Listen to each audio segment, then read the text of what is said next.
ज्यादातर लोग ये नहीं जानते कि चीन ताइवान पर कब्जा क्यों करना चाहता है।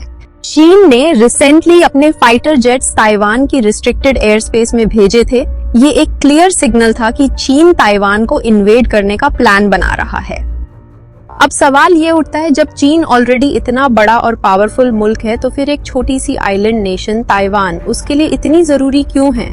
सबसे पहला रीजन है स्ट्रेटेजिक। अगर चीन ताइवान को ले लेता है तो वो पैसिफिक ओशन में और आगे तक एक्सपैंड कर सकता है और यूनाइटेड स्टेट्स की आइलैंड चेन स्ट्रेटेजी को ब्रेक कर सकता है। वर्ल्ड वॉर 2 के बाद अमेरिका ने सोवियत यूनियन और चीन को पैसिफिक ओशन तक डायरेक्ट एक्सेस से रोकने के लिए मिलिट्री बेस बनाए थे डिफरेंट आइलैंड चेन्स पर।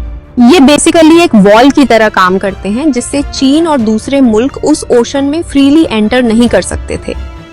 जब भी चीन अपनी मिलिट्री जेट्स ताइवान के पास भेजता था या फिर अपनी नेवल शिप्स को साउथ चाइना सी में मूव करता था तो हर बार उन्हें बैक ऑफ करना पड़ता था।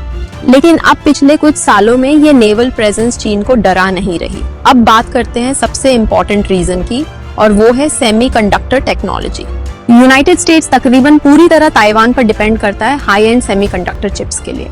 ये वही चिप्स हैं जो हर मॉडर्न टेक्नोलॉजी में यूज होती हैं, चाहे वो आपका स्मार्टफोन हो या पैसिफिक ओशन के ऊपर उड़ता हुआ फाइटर जेट। एक ही company Taiwan semiconductor manufacturing company यानी TSMC इस इंडस्ट्री की एब्सोल्यूट लीडर है। TSMC की इंजीनियरिंग ने चिप मेकिंग का एक ऐसा सीक्रेट मेथड डेवलप किया है जिसे अब तक दुनिया का कोई भी मुल्क कॉपी नहीं कर पाया। अमेरिका हर साल बिलियंस ऑफ डॉलर्स इन्वेस्ट करता है अपनी चिप फैक्ट्रीज बनाने में, लेकिन अभी भी वो ताइवान पर ही हेविली डिपेंडेंट है।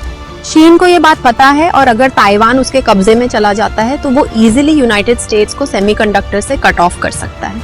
इसका मतलब ये होगा कि अमेरिका की इकोनॉमी और डिफेंस सिस्टम दोनों कोलैप्स कर सकते हैं। रिसेंट टाइम्स में जब चाइनीज फाइटर प्लेन्स ताइवान के ऊपर उड़ते हैं तो यूएस नेवी उन्हें रोक नहीं पा रही, और इसका सीधा मतलब है दुनिया एक बहुत बड़े कॉन्फ्लिक्ट के किनारे पर खड़ी है।